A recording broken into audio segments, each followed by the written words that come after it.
Is everybody in? Yep, it looks like it. I think we can get started.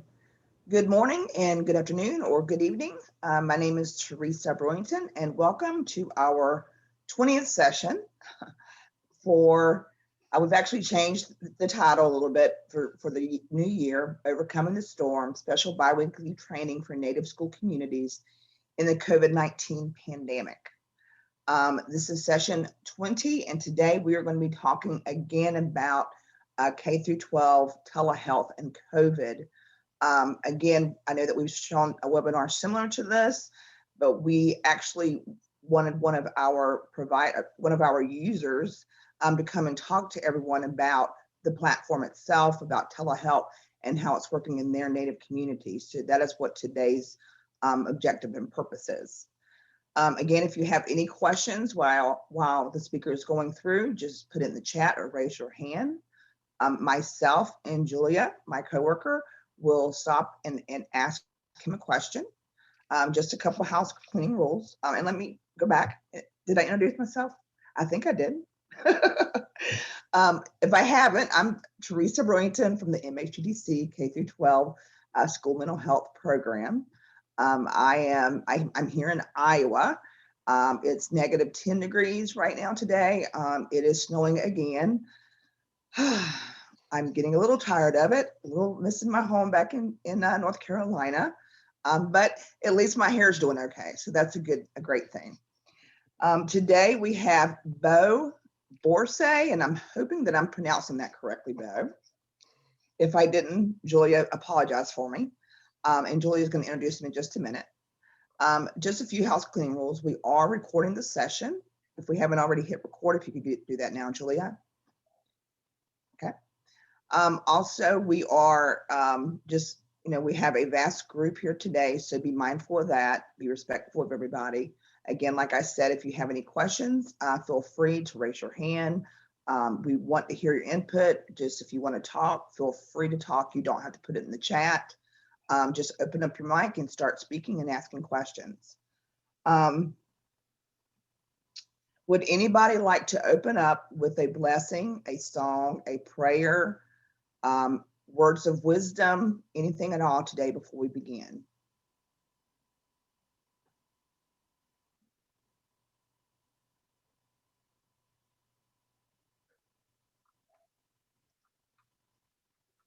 I'm giving them a couple seconds to think about it. Hey, Clem. And I'm looking to see while we're waiting if there is any advisors on the call.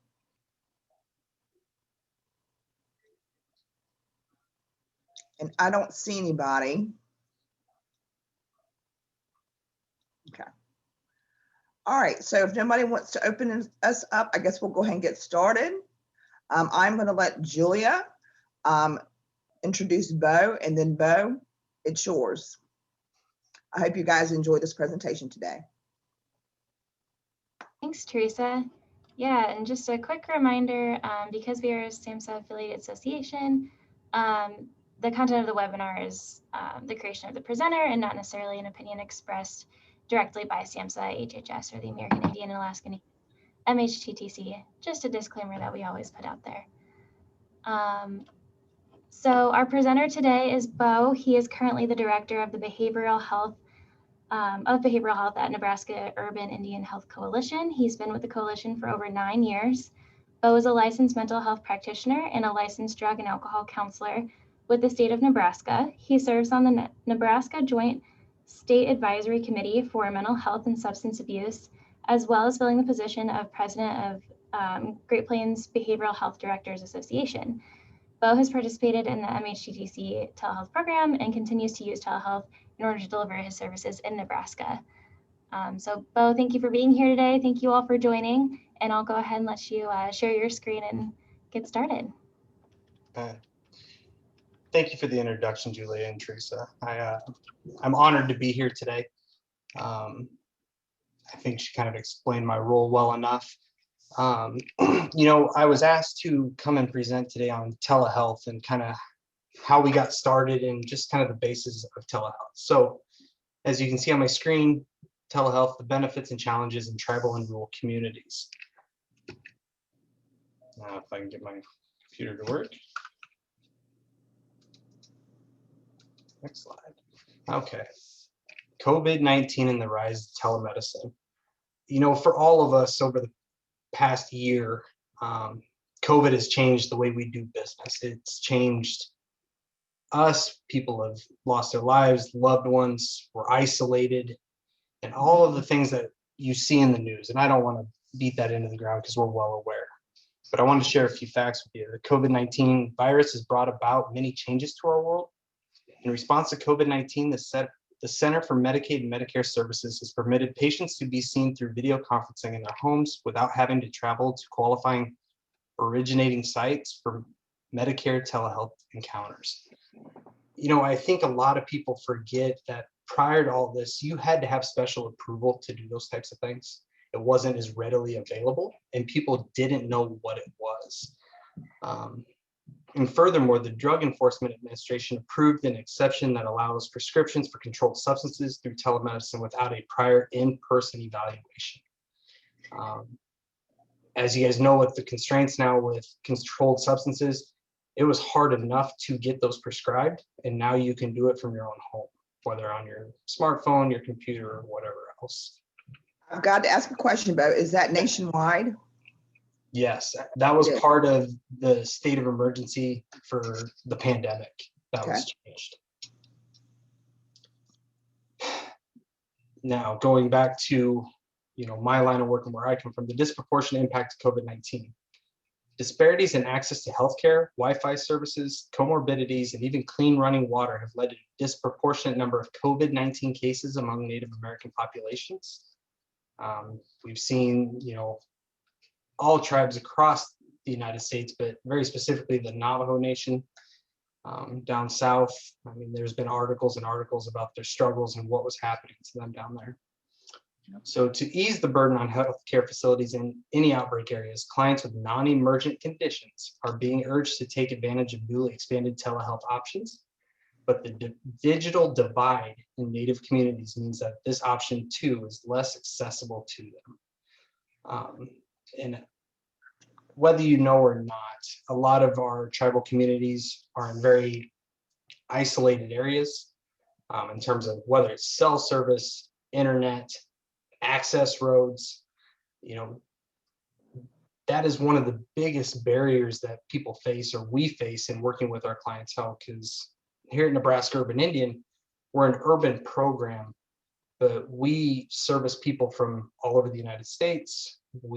For our residential program, I should clarify that.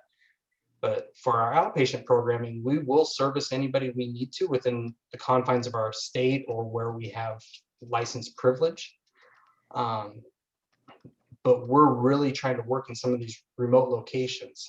One very cool thing that my agency was able to do when we got some of that COVID money that came down through the pipeline, we were able to buy tablets. What was it, 150 tablets? And we provided data for 2 years on those tablets. It was a big concern that I had, that when we went through the big shutdown, that people would not be able to communicate. When I look at our elders program, and we said, you know what, nobody could come into the building for safety purposes, my heart went out to them, because I was like, what are they going to do? They're used to social interaction, coming here 3 days a week, getting meals, doing arts and crafts, storytelling, all of those things.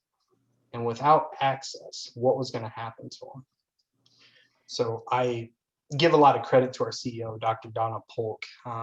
She was right there with me and was a big proponent in getting some of these things done. Even before we had the money, we were spending money hoping it would come in. And I have seen through this experience how we've made a difference. I want to touch on some framework for Indigenous specific determinants of health. An Indigenous worldview is an intimate belief system informed by an individual's identity, understanding of ancestral and sacred knowledge, and engagement with traditional practice. Determinants of health may be biological, behavioral, sociocultural, economic, and ecological. You know, working with the native population, you can see how underserved they are. You know, when I came into this line of work, I did not have a good understanding, and it took years to really kind of see the underpinnings of how this came about, the continuous struggle, because a lot of people think, oh, they get health care, it's free, all these things. And obviously, big misconceptions. But when the pandemic hit, those things exponentially got more difficult.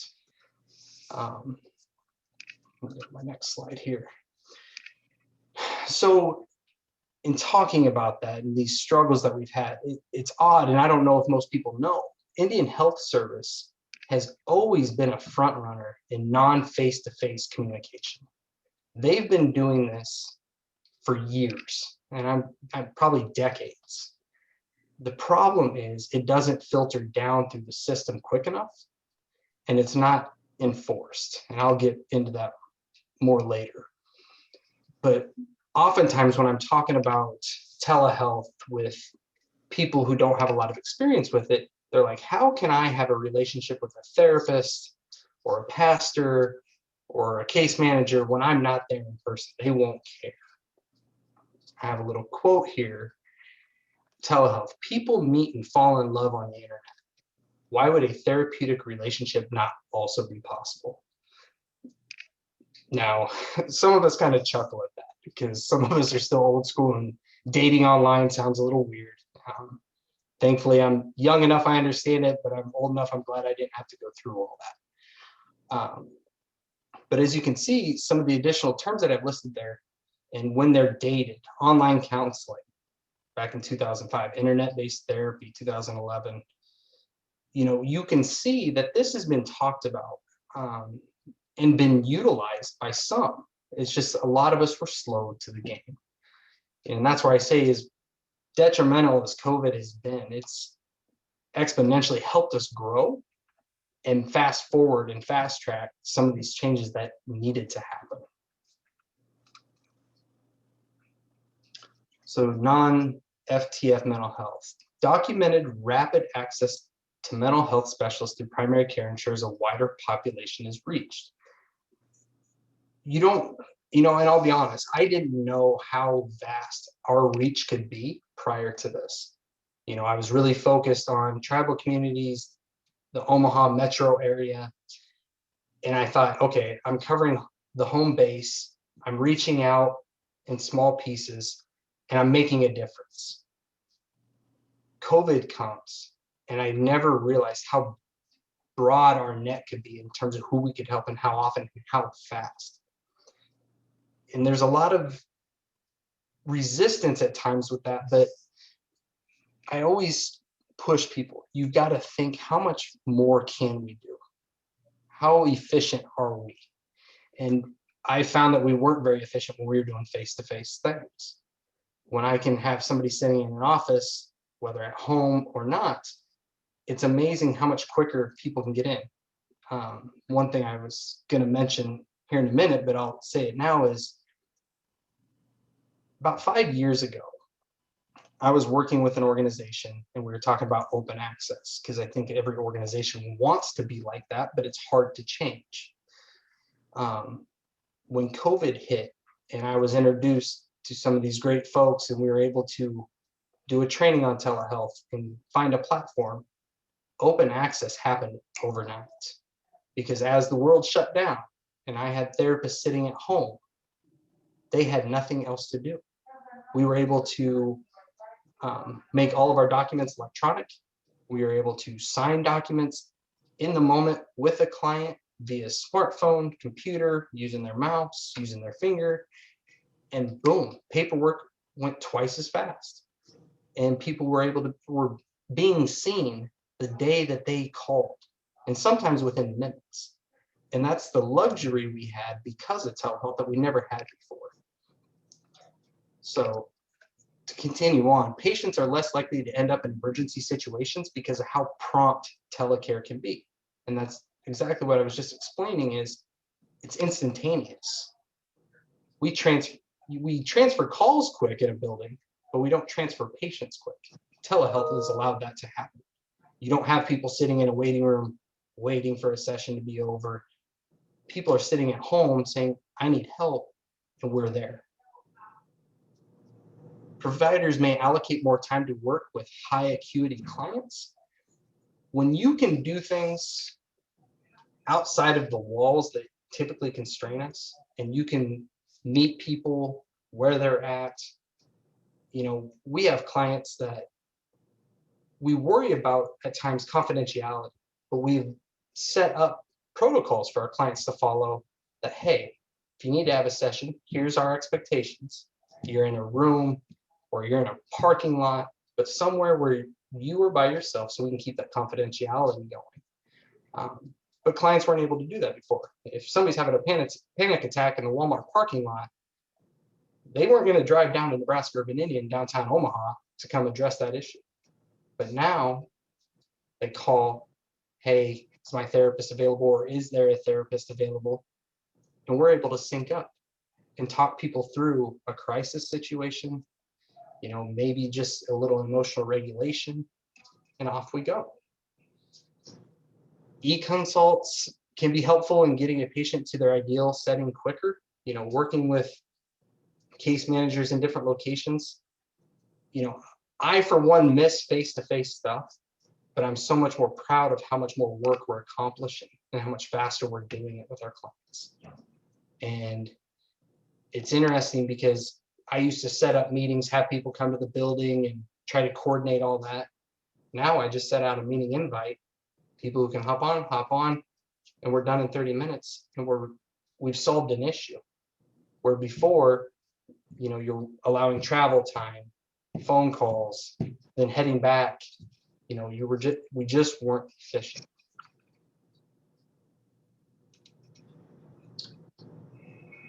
So I had mentioned barriers, and this was my big concern when we started. The therapists that I have working for me here, some of them aren't good with technology, and that's understandable. I don't expect people to just be wizards on a computer. I know I'm not. I often think that I know something and then I mess something up. But the barriers you'll see with telemedicine, I just have a decent sized list here: age, level of education, e-health or computer literacy, bandwidth is a big one, just unaware of what telehealth is and how it operates, having high expectations for users, apathy, no phone, socioeconomic status, gender, preference for personal communication. The one that really strikes, home with me, and to get beyond bandwidth, because that's a whole nother dynamic that we have to deal with, is high expectations of users. So here at Nebraska Urban Indian, when we talk about getting people signed up for telehealth and getting them rolling, we actually have an open letter that we send via email, or even we've done it through text message and stuff, but typically through email, introduces them to our platform, how it operates, the functionality of it. So as they're reading, they're getting a step-by-step process, what they have to cover or what they need to do prior to the session. We find that typically takes clients three and a half minutes to read through, but we've got picture diagrams showing them how it functions. And prior to developing that, people were just confused, and it's new, and that's understandable. But I put in a lot of effort into making it as simplistic as possible. And we're very fortunate to have a platform that is simplistic.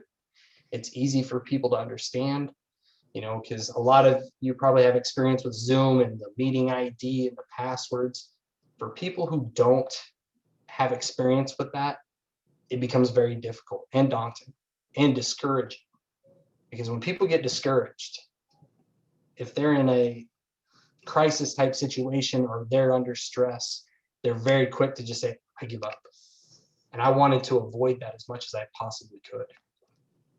But again, I want to reiterate, I tripped and I fell multiple times with this, trying to figure out how to get people engaged. So, don't let that deter you if you're experiencing that, because you'll find a way, but it just takes a lot of persistence.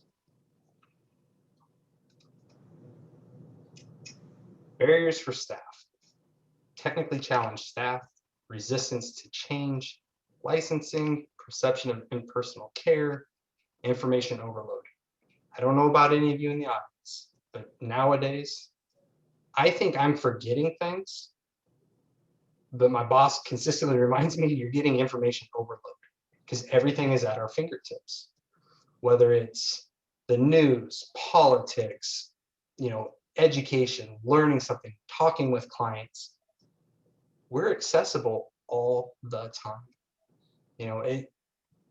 Here at Nebraska Urban, we actually go on rotation in terms of being on call for crisis type situations. During the pandemic, when we were a little short staffed, I was on call 24/7. I'll say 365. It probably wasn't quite that, but it felt like that.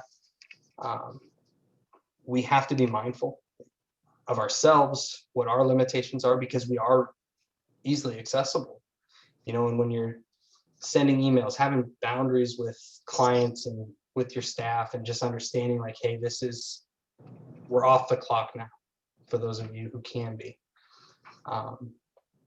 Resistance to change is going to be probably the most difficult part. If any of you are supervising staff who are learning or wanting to get into this, since I took over the program, we went from having files, and I'd have counselors with 30 files stacked up in their office that they try to cram in their file cabinet, lock up at night. We're completely paperless now, thanks to telehealth. Telehealth has really moved that forward for our organization, because now with everything electronic and people being able to swipe their fingers and sign things, there's no need for the paper file anymore. I still have a few stragglers who want to keep a paper file because it's nostalgic, I think, but they're moving in the right direction. But that resistance and thought that, I can't do trauma therapy via telehealth has really been unfounded. We haven't missed a beat with any of our trauma clients. Clients are actually seeing and appreciating the fact that they don't have to leave home, because there's still a stigma with mental health, and substance abuse treatment. And clients will often say, because, in our follow-ups, they will often say, I like the fact that I don't have to park my car out in front of your building and everybody who drives by sees where I'm at. That there's a luxury in not having to go to an office. You'll still have your clients who want to come in and do face-to-face. But currently right now, with the way things have been going, we haven't had clients in our building since April. We do have a residential program that has a long screening process and all of that. But in terms of outpatient, we don't have the in and out of our building, and our clients are successful. Our clients are maintaining appointments through the telehealth system with the notifications. We're not having the no call, no shows that we used to have. We're doing the call aheads and all of that. So it's really changed how we work. And that's key, and that will not go back.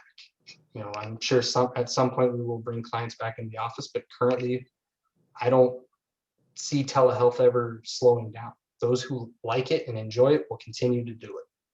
And it's always going to be an option, because I just feel there isn't anything that we can't do via telehealth anymore. So can I stop you right there? I do have a couple questions. Okay. Just a few things. Someone asked, what about group therapy? How does that work with telehealth, especially the legalities of that and privacy issues? Privacy issues. So there's a couple different ways you can do group therapy. You can have, so at our organization, we do like a talking circle, which we cover, group norms, everybody sign confidentiality. We go through all the rhetoric that we always have when we were in person. You can do webinar type groups where they're psychoeducational. So there's no communication between the attendees, and it's just the therapist sharing, maybe they can comment in the comment box, but you can set up regulations and settings to avoid some of that if that's a concern. But as of right now, at least in the state of Nebraska, we can continue to do everything we were doing in person can be done via telehealth as long as it's consented. And I will show you an example of our consent form if you guys would like at the end of the presentation, because that was kind of the big thing, encumbering all of these changes into one document. And it kind of eliminated some of the other documents we were doing before, but it explains it in detail. So just to be clear, just like in group therapy, they were able to see each other just as they were in the building? Yes. I mean, you can have it set up. You can have it that way, or you could have other options like Correct. Yes. And what age group would you say this is best for, or what age group would you not recommend this for if there is one?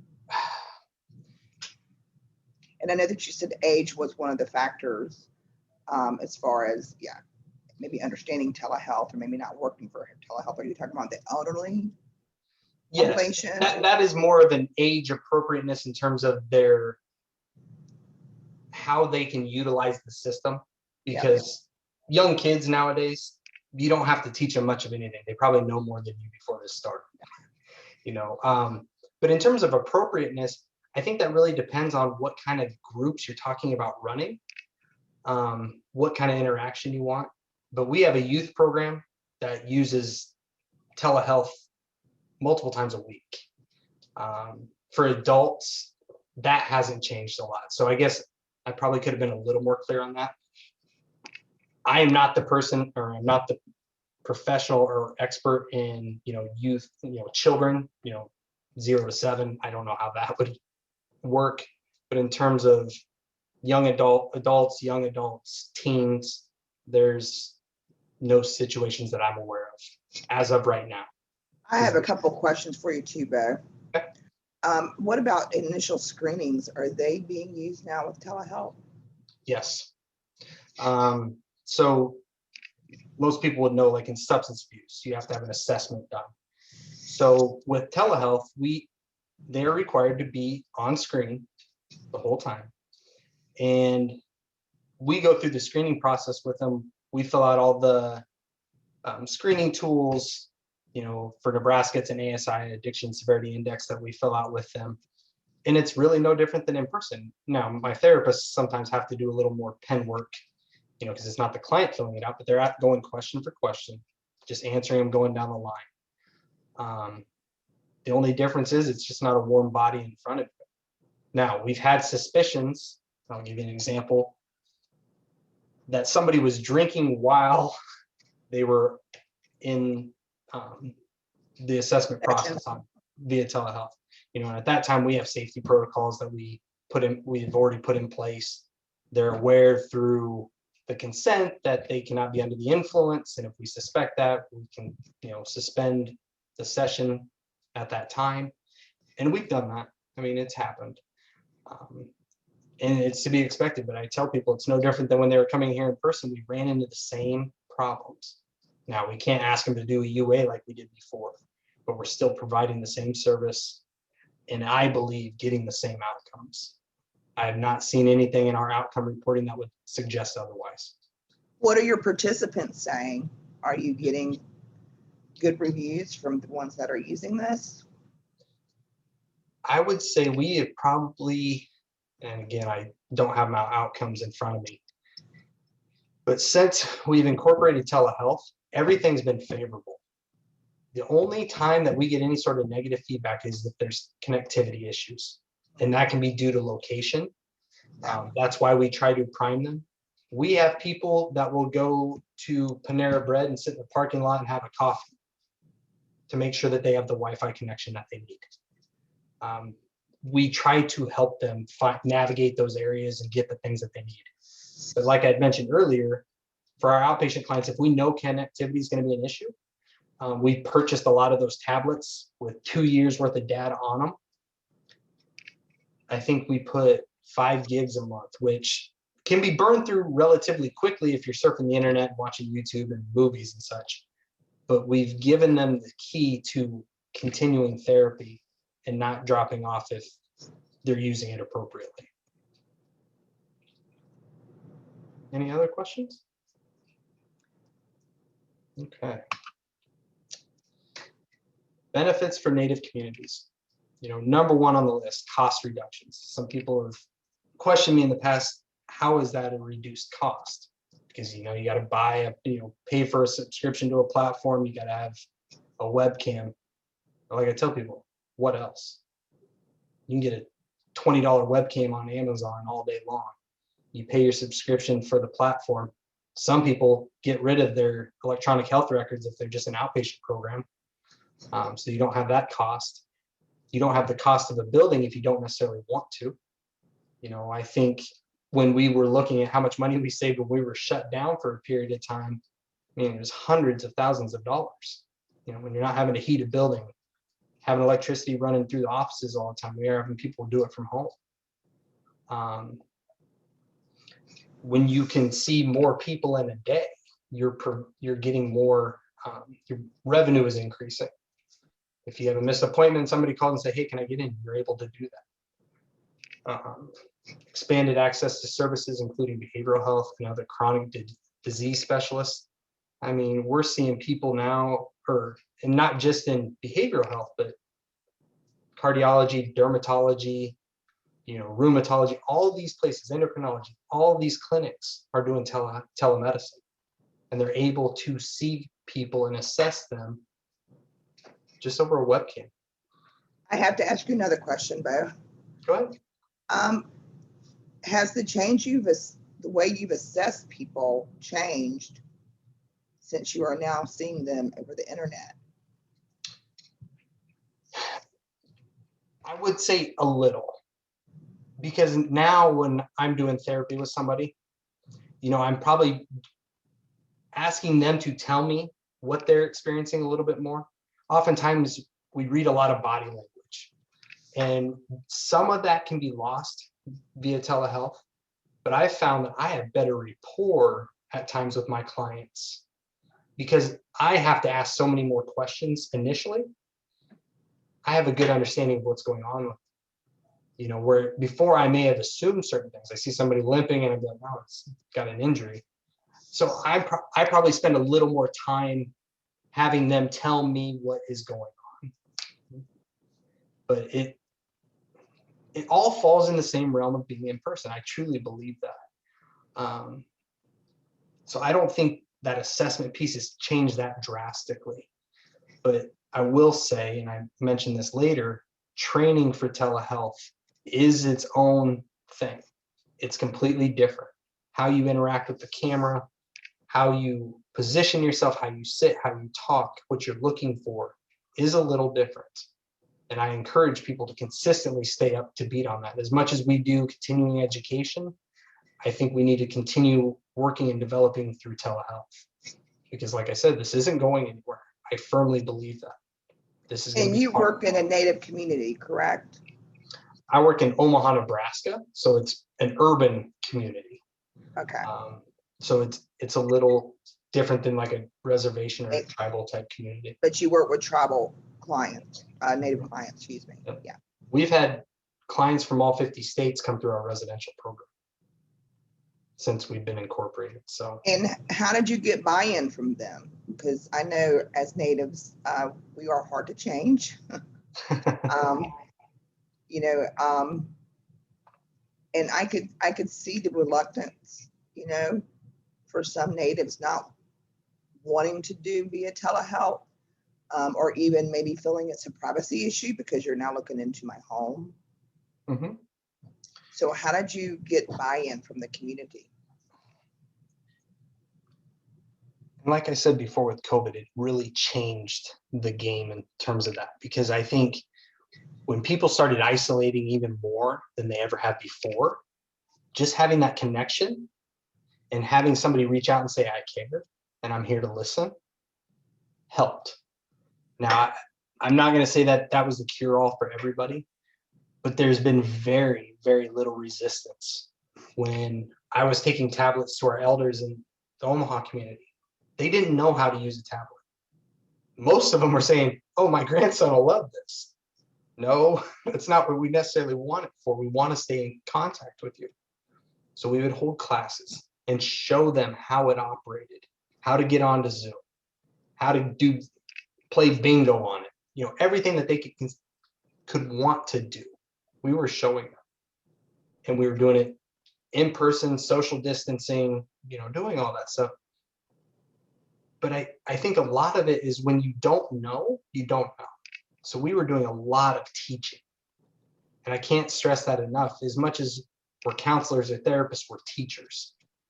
And that was the biggest piece in terms of telehealth and getting people to understand that you can do this and it's simple. Let us show you. And if we have to show you 5 times, we'll show you one more time on top of that to make sure you know what you're doing. But I think that compassion that, you know, and it's not just me. I mean, I have an amazing staff here. The compassion they showed for it was more welcomed, you know, with our clients and our constituents. Does that kind of answer your question? Because I know that typically comes up, like, how do you get them to buy in? We just haven't seen the resistance. And if we have, there might be a warming up period. But we continue to work at it, you know, because anybody who does, you know, teletherapy or telehealth understands your first time being on Zoom, going a full hour, it's exhausting. It takes some time. So we weren't always doing long sessions either. Some brief, you know, therapy with our elders, you know, 15, 20 minutes, probably tops, just checking in. How you doing? What do you need? You know, let us get that for you. Coordinating appointments and services. So we try to keep things brief. But I'll be honest, I mean, before long, they're doing full hours, you know, just because they want that connection. It's not human touch anymore, but it's still connection. And I could see where you could actually have more connection, more frequent connection via telehealth versus setting appointments. Yeah. And like I said, that's the beauty in it, and being that connected and that available. And we're so much more efficient today. So much more efficient. Oh, and I did want to say with improvement in care management. So with telehealth, and, you know, we hold the mental health contract through federal probation. We're doing therapy sessions with clients and inviting probation officers in, or whoever's in their care team, and we're all working together. That was something we weren't doing before. We weren't able to get their physician into a meeting with the probation officer, with the social worker, with everybody.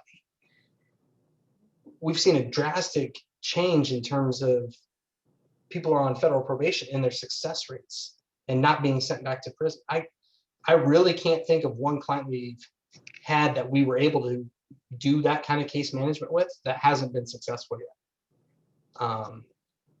Because everybody's at the table, everybody's voice is heard. You're able to do things that you would be spending hours case managing, you know, behind the scenes. And now we're bringing everybody in, because everybody can find 15 minutes in a day for a meeting when you don't have to go anywhere, you know. But before, that was non-existent for the most part. Some progressive organizations were probably doing that, but I'll say for us specifically, we weren't. And it changed the game, and not just for us as an organization, but our clients. Can you explain a little bit how wraparound services would work with telehealth? So one of the first things that we do when we meet with our clients, we find out who all the key players are. You know, who's your primary care provider? Who does your dental work? Who does the social work aspect? If you have mental health needs or you're seeing a psychiatrist, we get everybody involved. And we initially try to set up the first initial meeting as a group within 7 to 10 days. And we coordinate that, you know, via email or phone at first. And then we set up the meeting. And we get everybody's input.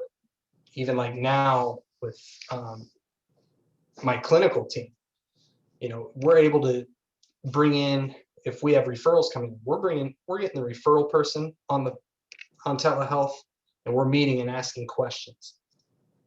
Back in the day, we were getting evals faxed to us, and We were reading them and saying, yes, no. Shoot, we're coordinating getting prescriptions sent down to the pharmacy that we use. We're setting up their first initial visit at the clinic here in Omaha when they arrive.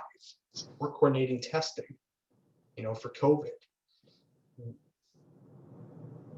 There hasn't been a thing that we haven't been able to bring into telehealth. And I would challenge somebody to find something that you can't do via telehealth anymore. And it saves so much time. I think I read a figure the other day, like an Indian Health Service. Telehealth has saved them like 500,000 miles worth of travel in 1 year. And when you start thinking of gas, hours spent driving, I mean, you're talking hundreds of thousands of dollars in savings. And that may not equate that way for us in terms of us traveling, because people would typically come to us, but it's time and it's providing the better service that encompasses everything. Because Douglas County Mental Health is a place we'll go for site providers. If I have a client who needs an appointment, I can get them in an hour via telehealth. Call in, set the appointment, they send us a link. This client's receiving the psych care that he needs. Where before, you were going in, sitting in line, waiting, hoping you would be seen in those free hours where it was just walk-ins. Now they have providers, they're seeing you quick, getting what you need, doing med assessments and all that. And it's done from our offices. So I hope that kind of gives you an idea of what we're doing in terms of case management and how we're wrapping those services around. But So you're really saying, Bo, that with telehealth, the quality of service for your consumers has increased? Oh, tenfold. Because it's all at our fingertips now and it's right in front of you.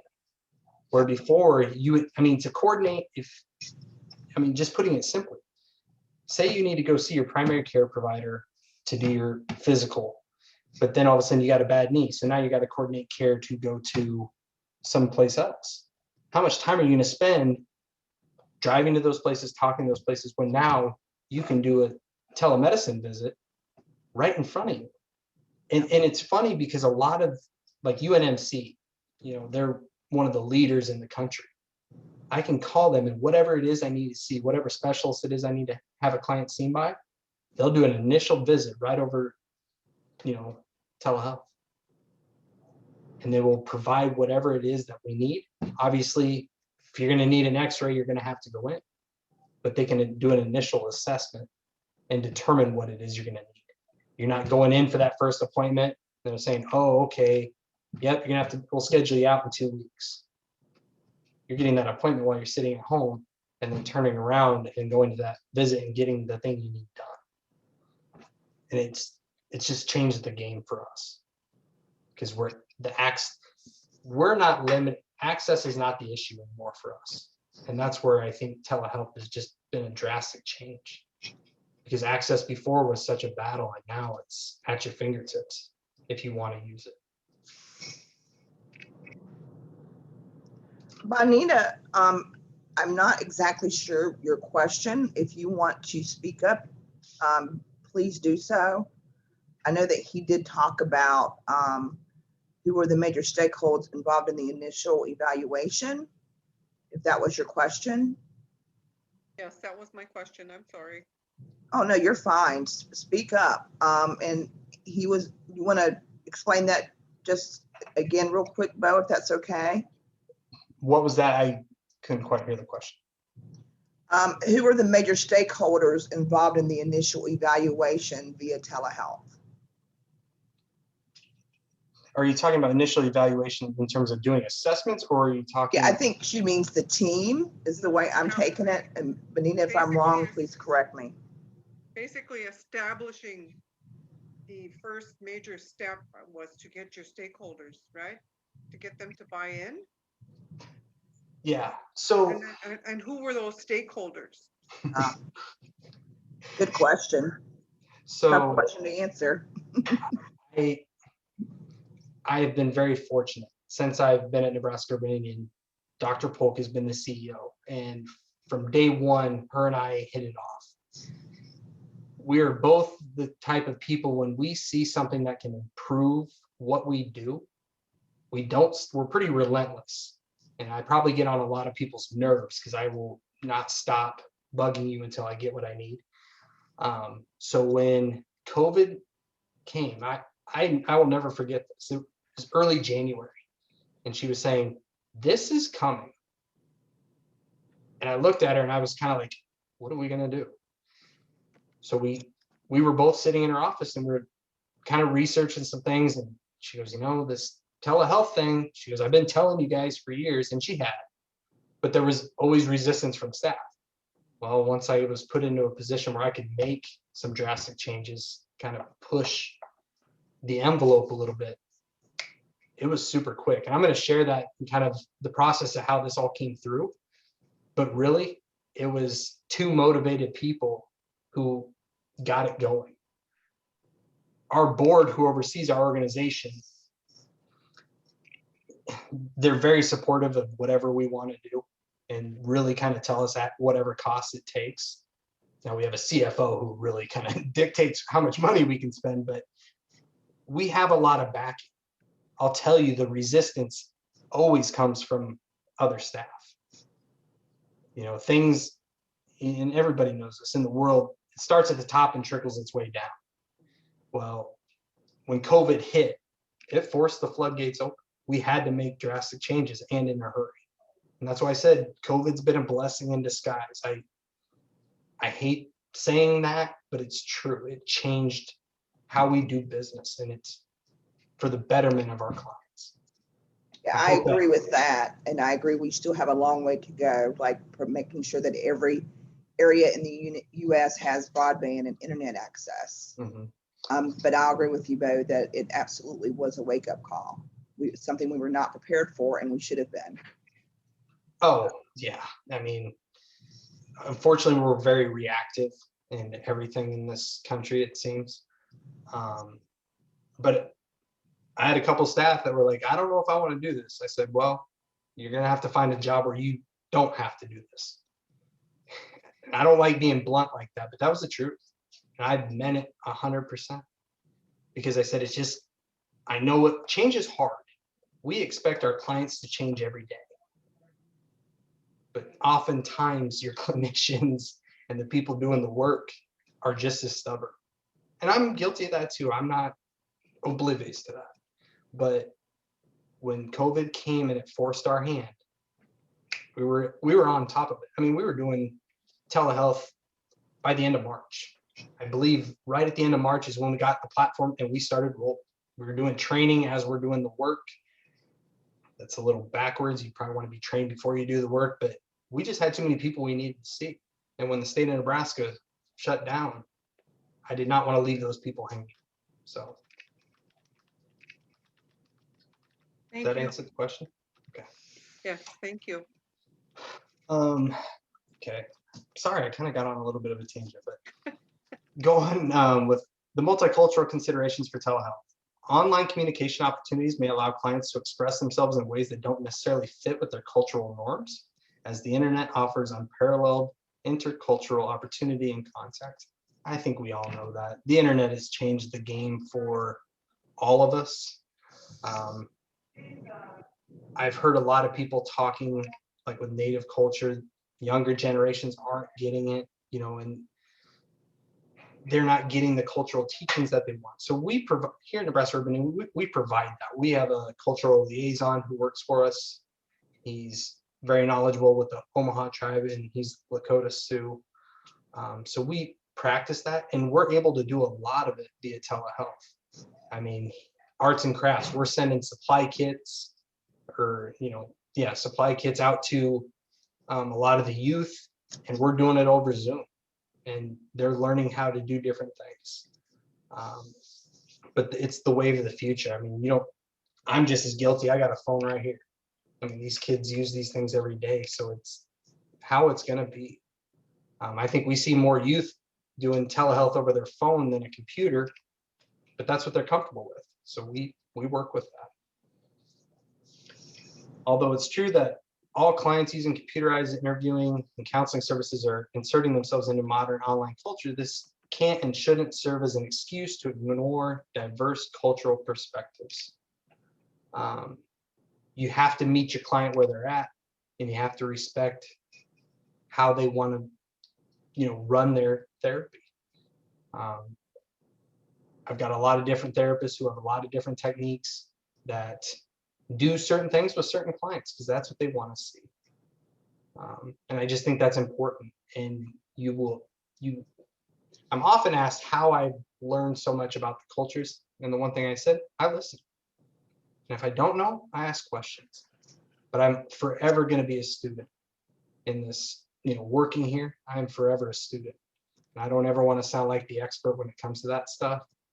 But that's part of our work, in my opinion. As much as you teach, as much as you care, you learn.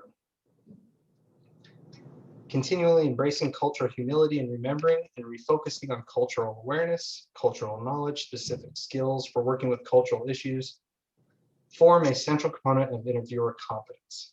And a lot of times when I work with some of the younger generation, I've often brought in, an elder in their family that they respect, and we discuss things, because I don't know what the teachings would be, but we're able to share the story, and really grow. And that's what I love about telehealth is that I can, you want to bring in, your auntie or, whoever. Okay, you think they're available? Here's the link. Send it to them, and they hop on, and we're able to see each other.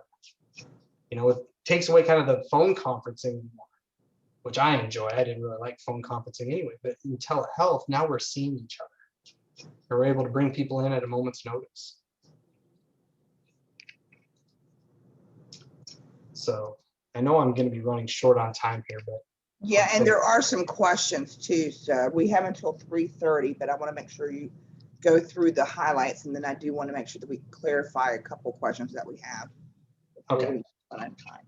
So I think I've kind of discussed enough about our story and how that worked back in March, doing telehealth full swing by April. One thing about that was we had some resistance, and we ended up completely shutting down the whole building. So when you say shut down, you didn't provide mental health services? We shut down anybody coming in-house. Where our advantage was being being first and trying to figure out how are we going to do this. We were already prepared that it was easy for us to say, we're shutting down. The building's closing. Okay. We don't want to bring a bunch of people in, have the risk of spread, all of that. So in that shutdown, it reinforced everything I was trying to get people prepared for. And we started doing telehealth from home. I think I had 2 or 3 therapists at that time who were working from home consistently. And the beauty in that, after the shutdown, you see staying connected. We held a meeting via telehealth every morning, 9 o'clock, everybody logged on, discussed what we needed to accomplish for the day, tasks were assigned, and then they started seeing their clients. And for a lot of people, and I have a lot of friends in business who were sent home, they still haven't seen their colleagues since March. I mean, unless they did it outside of work, they have not seen them. And that was one piece I never wanted to lose, because I think that's the part of COVID that really is detrimental, and you see it in the mental health field, is that isolation. I never missed a beat with my staff, and we pushed through. We were able to plan for reopening. So it was determined between Dr. Polk and I that we were going to try to open up in August, because numbers were kind of down.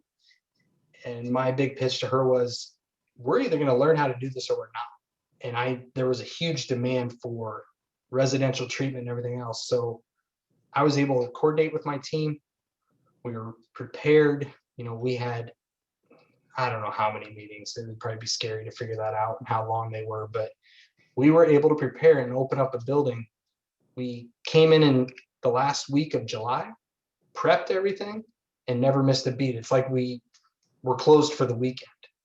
but that connectedness and that coordination of care and planning was all done via telehealth. And that wouldn't have happened had we not done the training, had we not been out in front of this. Because I would have hated to try to learn this after being sent home, trying to figure out how to work a webcam, do Zoom, all of that stuff. It was such a huge benefit to us to get involved in that early. So, because I want to leave some time for questions. One thing that Julia mentioned me, how to launch telehealth services at your agency. So I just did a quick slide on this. For those of you who don't have it or slowly getting into it, be ready to learn. Have an open mind to it. You're going to struggle. It's going to feel awkward, but it's going to work.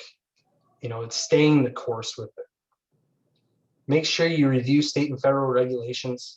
Certain states have some differences, but with COVID, things have really been lax. I mean, they're still letting people do phone therapy here in Nebraska. I think that will fall off at the end of the emergency, but telehealth won't. I sit on that state advisory committee, and that's one thing they're pushing for because there's such a high volume of people doing telehealth now that it's here to stay. Establish clinical workflows. I think it's important for people to know their responsibility while they're working in telehealth. Our platform's great, has a scheduler. As a director, I can sit and see what everybody's got going on that day. And if I need to get a client in for an appointment, I just look at the schedule and I plug them in. Make sure your EHR can track and bill telehealth services. So we have a brand new EHR system where actually works with our telehealth platform to get them to mesh so they can communicate together. So I'm not having to do double notes. What's the EHR? EHR, electronic health record. So more than just note taking, but any relevant information to a patient. Like if we're going to share things with our medical clinic, communicates within itself and it's protected with all the securities with HIPAA, 42 CFR Part 2, and all of that. Just making sure that it's compliant. Ensure that all consents are signed. That's kind of a big one because I know like with our governing bodies, they want to make sure that in our notes that the client, even if our platform didn't have the capability of signing a consent form, it needs to be somewhere where it's been verbally agreed to between the clinician and the client to receive telehealth services. I still strongly encourage finding a way to get a signature. I think that's just important, safeguards yourself. Train your clients on how telehealth works. And I'd said before, we send out a sheet explaining exactly from the moment they get the email, how to work through the system, where to find the consents, how to sign them, how to log in, and well, as you guys all know, because you're on Zoom, how to mute yourself, how to start the video if you just aren't familiar. And it's a very deliberate step-by-step process. Measure outcomes. I wouldn't rant and rave about telehealth if I didn't know it was effective. And I apologize for not having those because I wish I had our front desk assistant here because she could send them to me immediately because they do a lot of the follow-ups for us. And like I said, it's been rave reviews. People love it. I initially didn't think they would. I thought I'd have a lot more pushback, people fighting to come in here, and we don't see it at all. Do not see it at all. And again, I wouldn't have, if you would ask me back in March, I'd be like, nah, it ain't gonna be that popular. It is. It truly is. And again, I don't think it's gonna change. You're gonna have some people who want to be face-to-face. As the pandemic ends, people are going to want to come back, and that's okay. But I don't think it's going to be any more than the people who want to do telehealth. I really think you'll see it's going to favor telehealth in the end. I just think that's the trend that's moving forward.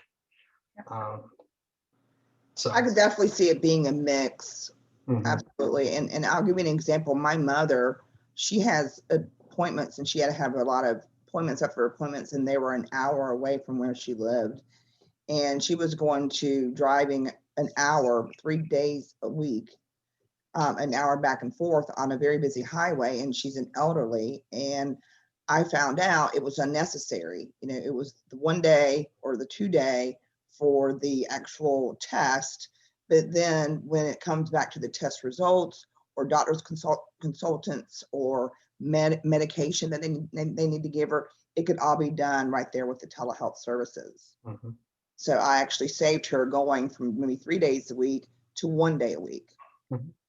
And the risk. I mean, we know how many accidents happen every day with our elders. Yes. I mean, that's why we provide transportation, but now they all have tablets. They're able to do most of their appointments from home. It's a luxury. And I think once people get comfortable with it, and I think as you see the younger generations push through who are used to this, that's where you're going to see the big change.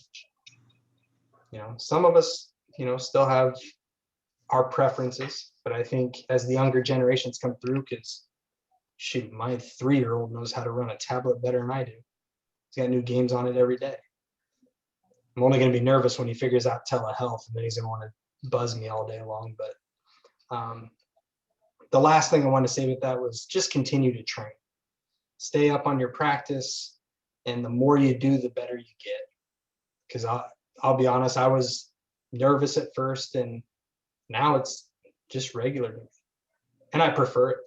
I would really prefer to do telehealth, because with my responsibilities and everything else, I can hop on for a session and get done and go right back to what I was doing. But yeah, so I guess I just want to open it up for any questions. I know, again, we have about 10 more minutes.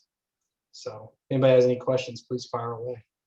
Yeah, if you guys have questions, just speak up. I know that I also have some, but I don't want to interrupt anybody. So if anybody has any, go ahead and just unmute your mic and ask away. If you'd rather put it in the chat, go ahead and do so. Do you know if CMS, how long CMS has expanded the telehealth waiver? Is there a date? Is it through the end of the year, or is it coming up? Because I thought it was like actually it was the end of January, wasn't it? But obviously it's extended. And Clem, I'm not sure. I want to say May, but I could be wrong. But they have extended it. It is gone beyond. But in terms of, like I said, when the state advisory board met in January, there was a big push to keep telehealth and those things moving forward. And I don't think that's going to change anytime soon. I think you'll see it just be pushed on. But yeah, the emergency, I think, has been pushed back a couple months. Other questions? Misty in the chat asked, Deborah said that they're struggling to get their talking circle to function on Zoom. So they're wondering if you have any tips for that. They don't want to recreate the wheel. If they want to share, or if they want to email me, I mean, I can put my email in the chat box and we can connect and kind of go through it, because it really depends on the platforms and everything else. But I can even link them up with Listina here in our office, who runs our talking circle. And she could probably explain it better than I could. But let me put my email here in the chat so they can see it.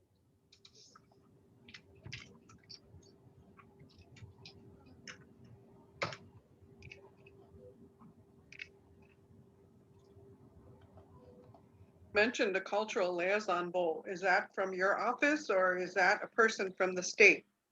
No, that's from our office. Yeah.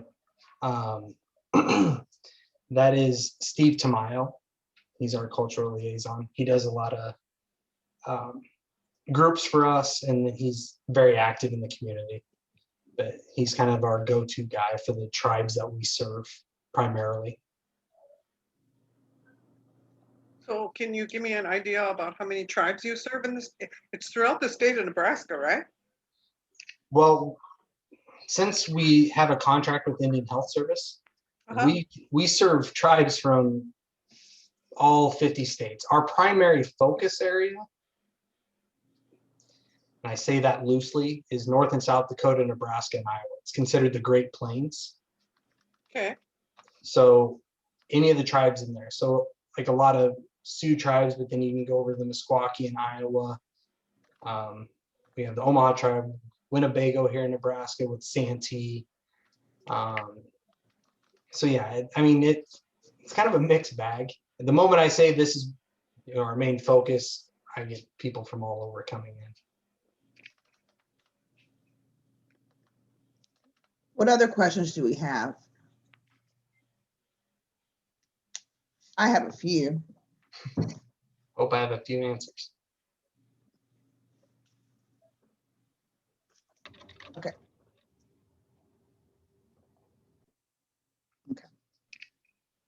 All right, a couple of things. I just wanted to make sure. Crisis interventions. I know that you talked a little bit about when someone is in crisis. It's very easily accessible because all they have to do is pick up the phone and you're ready to talk to them, right? The assessment of someone in crisis, however, via telehealth, do you think it's effective? And how do you make that determination? Because I'm assuming at one point you make a determination as to, okay, this is a crisis, we have to send somebody out, or we've, diffused the situation, so it's no longer a crisis. Does that make sense? Yeah, and I guess I don't view it a whole lot differently than if it was in person. So somebody calls, they're in crisis, you're on the phone. Typically, you're trying to deal with it over the phone if at all possible, right? Mm-hmm. And So you did that before anyway, right? because they called. I got you. So at that point in that initial phone call is when you're determining, okay, is this something I have to go out for, or is this something Yes. I can, get them on screen and work through? Yeah. And I leave that up to my clinicians to deal with, to figure out. They've been doing it long enough. They have a pretty good gauge. And I just know that we've handled a lot more via telehealth now than we ever have in person. And obviously with COVID, we're trying to avoid it as much as possible, but we know who to call in those instances where somebody needs to go. And actually now you're doing it via telehealth versus just doing it over the phone. Correct. So you're actually able to assess the person even better, I would think. Yes, yeah, because we're seeing them. What about the gap? I'm sorry, did somebody say something?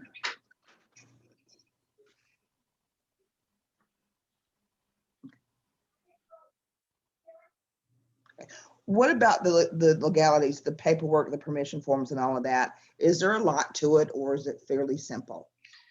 It's fairly simple. Let me see if I can, my computer doesn't quit on me. I have, and again, if somebody would like to see this, I would be more than happy to share it with anybody.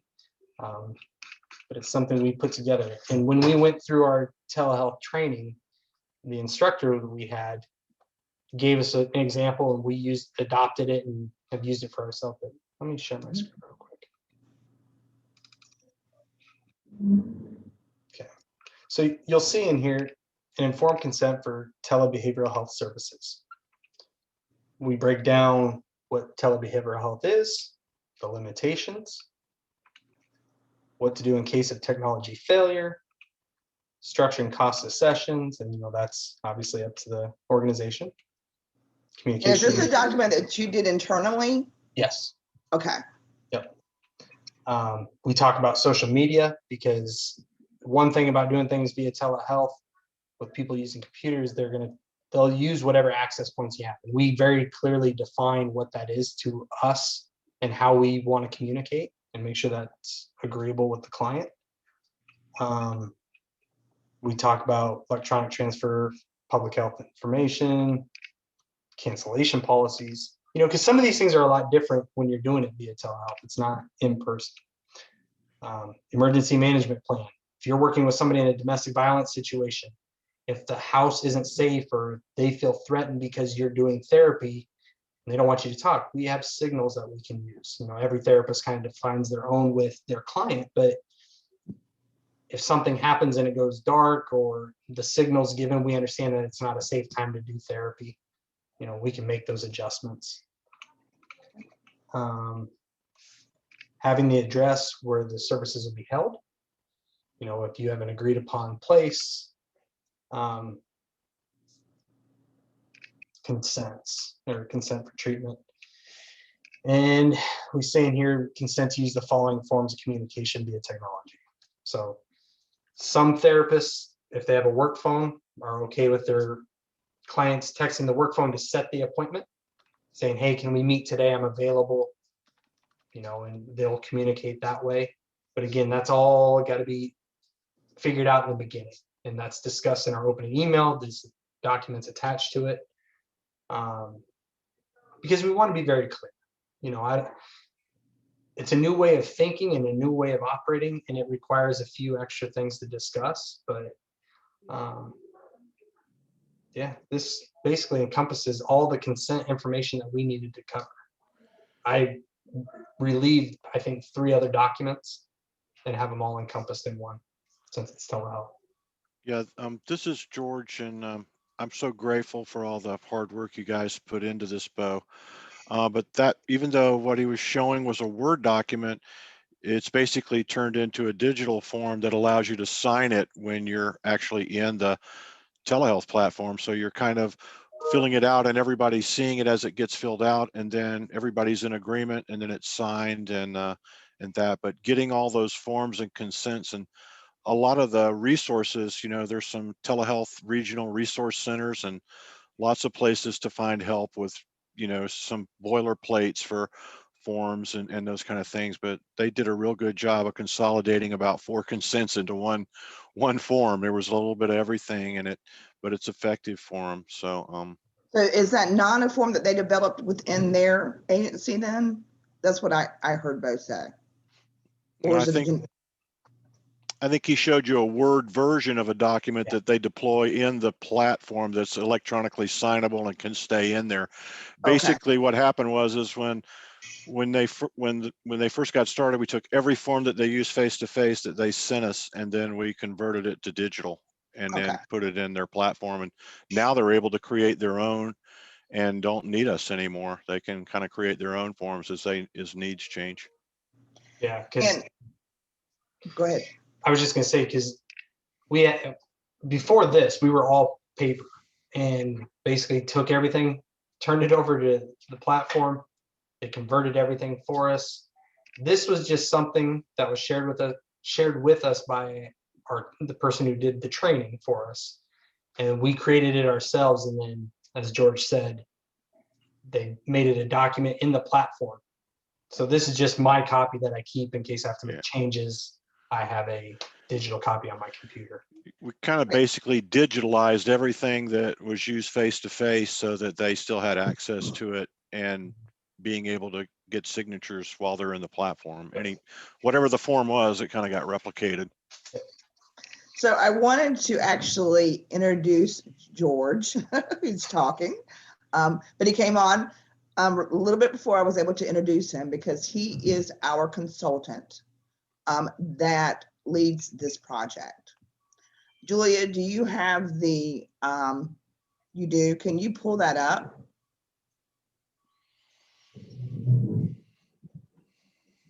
I can't see all of it. Okay, there you go.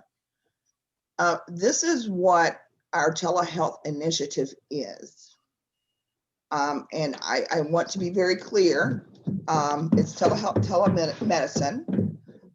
George Baston is the leader of this. Can you go down a little bit so that everybody can make sure they are understanding?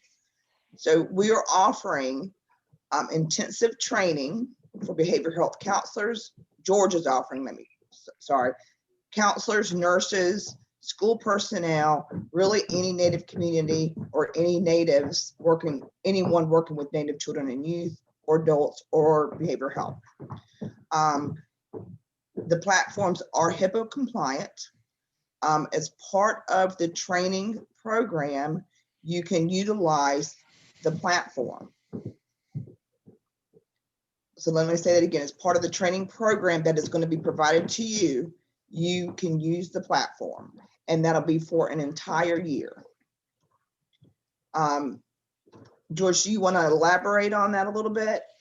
Yeah, we've been doing this about a year, and the work that Bo and Donna have done there is really remarkable. And we've kind of rethought how this pilot project and opportunity works. So what we're trying to do now, and this is kind of our first step, was having Bo share his experiences, is if you're willing to participate in the training and get all the things of how to use the system and share those with other tribal communities through a learning collaborative that we actually have a learning management system put up for, to kind of share ideas and forums, that if you're willing, if you want to try this and you're willing to do the training and then try to get started in this, then the MHTTC provides this opportunity to tribal communities, and then myself and a couple other people get the platforms, show you how to use them. But honestly, with Bo, I think it was probably 30 days and he was off to the races and gone. It was, you know, it was determination and well, COVID and all those factors. But we work with you, hold your hand, the issues that you experience. We try and work through those barriers for you and give you something that you can use to see if it's the kind of thing that can help you in your communities. That's really the commitment, that you'll accept the training, that you'll use it, that you'll, you know, use it for good things in your community, and do that for a period of a year with the support of the MHTTC. And George, again, just what you said, you will walk them through it as much as they need. Right. Even after the month, you will do that. Well, 90 days is, if this thing goes to you and in 90 days we can't get you to use it, and we try everything we can to get you to let us teach you how to use it, I think at 90 days we've kind of decided, you know what, maybe somebody else would like to try. And that's the buy-in piece of it. Yeah. What we're asking for is commitment to using it. Yeah. Because we want to make sure that we're giving it to providers that will use this training, because with the training is the platforms that you're offering through these trainings. And I think Bo will attest that once you're, you know, doing a sessions 25 or 30 a week, you don't hear from George much unless you need him. Then you can always call him. And Bo, you didn't do 25 to 30 sessions, did you? You got right on there, is my understanding, correct? Yeah. It's fairly easy. Oh, no, but once the utilization got to 20 or 30 sessions a week, then it was pretty clear they were using it, you know. Yeah. Oh, you're talking about sessions. Oh, yeah, that they were. Yeah, sessions that they were using. Yeah. So, but the training, Bo, for your experience personally, it was not that hard, is what I would. No, I'll be honest, that was one of the best trainings I have ever attended in terms of hands-on, knowing the system. You're making me blush now. Blush. And it just made it comfortable. And like George is saying, when we signed on to do it, that was it. We were shut down. We're not bringing people in. This is your only option. And it worked. And that's how we got proficient in it. And that's why we're so good at what we're doing now, is because, you know, COVID forced our hand a little bit, and we all love it. I mean, they appreciate it because they like working from home too sometimes. So, and change is good. And like you had said earlier, Bo, I think this has opened our eyes to a lot of things. And I do think that telehealth will be around, not for everybody, but I think that option is going to be here to stay. And I think we're going to see more and more of it as our younger generations gets older and older. So, well, I think it's going to be important, especially for people like in my position. When I hire people moving forward, I want people who know how to do it and are proficient in it. And that's going to be a thing of the future. Absolutely. Another thing that I wanted to mention, that can be used in a school system. Think about it this way. If you have a child that's in school and you have a nurse, or this particular child is working with a nurse, it's working with a behavior specialist or counselor, is working with the truancy officer, anything like that, or you know, a doctor, whatever, anything like that, you can have the telehealth platform there at the school, and they can all kind of like what you were saying before, work together with that child without that child actually having to leave school. So they could actually go into the nurse's office even and talk to their nurse, talk to their doctor, talk to their behavior specialist, talk to their counselor without having to leave, which is great because then you're not disrupting them out of the school day. I know that a lot of schools are utilizing this in that way. So. Yeah, I'd like to say one more thing because I kind of typed the wraparound question in and we kind of went something, but you know, I work with a lot of different projects in implementing telehealth. And one of the things that I'm hearing is, you know, in a wraparound type of a model where you've got family members, relatives, doctors, whatever the stakeholders are that are supporting this person to give them the supports that they can, you know, get better and do it on them, be more self-resilient, is that when you say, hey, I can't go over there on Tuesday at 5 o'clock and sit in on a staffing or a workshop with you, but what they're telling me is that they can send them a text message with a link. They can hit the link on their phone and they are able to bring and engage more often with a broader scope of people just because of transportation barriers and other things, you know, in addition to not wanting to be face to face with COVID, but they're reporting at a pretty astounding rate how many more meetings that they have and how many more people can participate in high fidelity wraparound as a model that they're doing it. So when I put that question in as stakeholders, but it was really like we've had juvenile justice people, child welfare people, the school people, the parents, the child, you know, that whole, all the pieces that everybody needs to work together to make things better are able to just do it with a text message, you know, instantly. You send them a text, they can come in and it's all HIPAA compliant. So they've really found some real value to that. And George, when you've worked with the communities, you work not just with one, you work with many of the, like you work with the health center. Don't you work with several entities, the school, the health center, and Yeah, I mean, I'm on a variety of projects. Probably the largest is after Hurricane Michael in Florida, 63 schools, 6 different school districts, 6 all put in kiosks. We've been delivering telemental health, 5,000 30-minute sessions because the workforce was gone, the buildings were gone, COVID came about. The whole child welfare system collapsed because the building was gone for 5 counties. So now the whole child welfare system uses the same platforms to be able to go to court, do that. I mean, it's really, COVID is, as Bo was saying, for years I would try and beg people to do telehealth. And I would often hear, well, you know, clients prefer face-to-face. They really don't, this is kind of, that's not really their thing. And after COVID, the customer satisfaction surveys are, oh boy, we're not going back. You know, what we thought was a barrier before, amazingly enough, really wasn't. It was kind of a workforce thing, for lack of a better word. But the consumer, with all the FaceTime and different things and how they use social media and the similarities, this is HIPAA compliant, so I don't want to confuse it. But if you've got the skills to do FaceTime, odds are we can get you in and get you a HIPAA compliant session and you're going to be okay. You know, you're going to be comfortable with that. And prior to COVID, that, you know, it was a challenge. You know, there were some barriers there that maybe didn't need to be there, but once they came down, and I'm going to say that on the question of where they're at with the Medicaid, it may be May, but for some reason I thought it was September that the extension was through. That piece of legislation they passed in December that was part of the 900 million COVID relief was actually a $1.4 trillion allocation.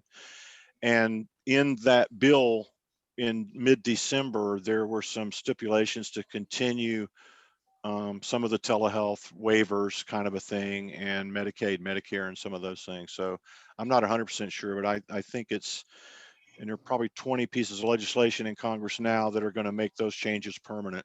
But you're not going to be able to use FaceTime and Zoom. You have to have a HIPAA compliant platform. You know, they're not going to let you, they're not going to let us keep doing it the way we're doing it now forever.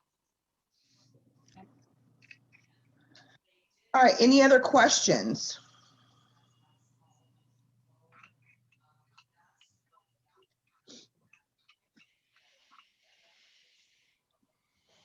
Bo, do you have any last words?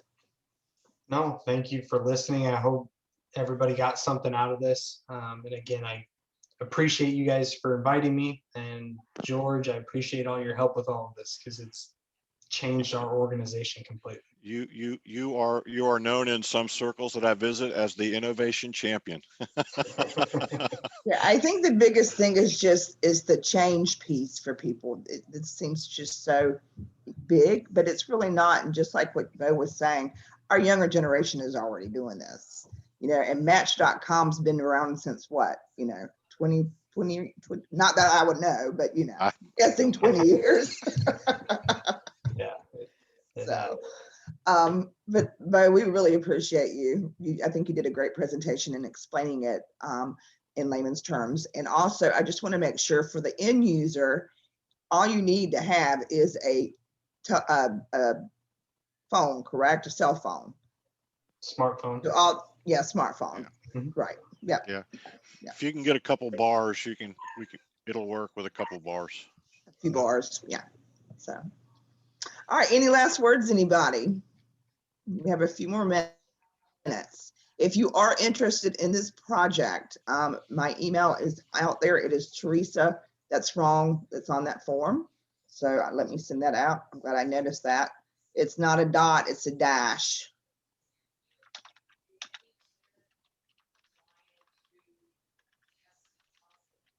Thank you, Julia. Did you do that? Yeah, and then I put the link in the chat, but we have a survey. We are just collecting feedback on our events. It's helpful for us to know what the community needs. So if you have any extra time today after the session, we'd really appreciate if you filled out that GIPRA survey. Yep. And again, it's not a dot, it's a dash. Julia just corrected my email. If you are interested, the first step is just reaching out to me. That's simple. So, okay, it's Thursday. That means tomorrow's Friday. I hope it's at least 30 degrees outside tomorrow. Thank you. Yeah. Thank you guys for being here today. I hope that you enjoyed this. Personally, myself, I'm so tired of talking about COVID and I'm ready to get into bigger and better things. So I'm hoping that from here on out, we're going to be talking about some things and you guys are really going to enjoy. So anyway, I just hope you have the great rest of your day. Have a great weekend. Enjoy it. And wherever you're at, try to enjoy the weather. So thanks for coming today, guys. Thank you. Thank you. Thank you. Bye. Thanks, everyone. Thank you.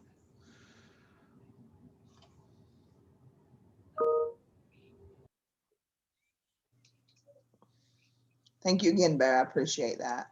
No problem. Hey, George, you want to stay on for just a second? I had a feeling that was coming. You don't need me for anything else, do you, Teresa? No, yeah, you're not in trouble, just George. We're signing you up for the new Telehealth Learning Collaborative on the learning management system. I know you're going to do a great job. Thank you all very much. I appreciated it. You're very welcome. I'm glad you enjoyed that. Stay warm. Should I tell them it's 70 degrees in Florida, or should I just? No, you need to just keep your mouth shut. Just keep your mouth shut, okay? What's going Hey, on? Teresa. Yeah. Save the chat real quick.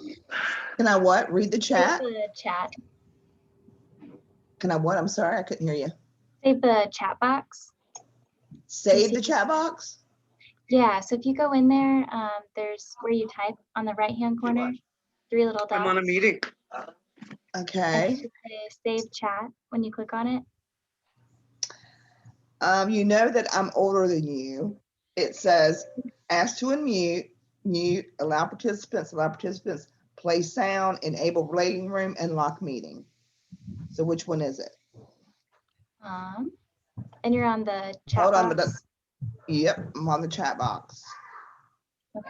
And then where you would usually click to type, there are 3 little dots. You don't see this, Julia? Well, I can't see your screen. I see 3 little dots and I open them up, but none of them says save chat. Okay. Should maybe after the meeting we do that? I think we lose the chat after the meeting. Didn't she say something about a cloud? The recording sky? will save to the cloud. Yes. Try this. I think if you highlight it all and copy it, you might be able to paste it into a text file. I'm going to try There it you now and go. see if it works. Oh yeah. I did that on a different one. Yeah, it looks like it does. And if you copy it all and then paste, I just text it into a notepad, you know, that way I can paste it back. But it looks like it's gives you the time and everything. Okay. I logged off, so I don't have the chat log anymore. So Teresa, could you copy and paste it? You I've logged got, off? How could you log off? Uh-oh. Okay. Yeah. Let me see if I can do this here.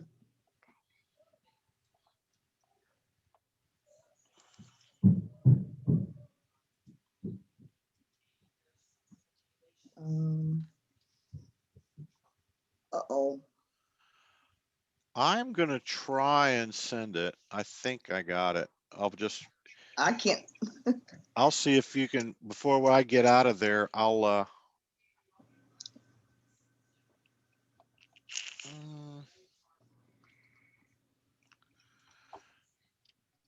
let's see if you get this, if it works.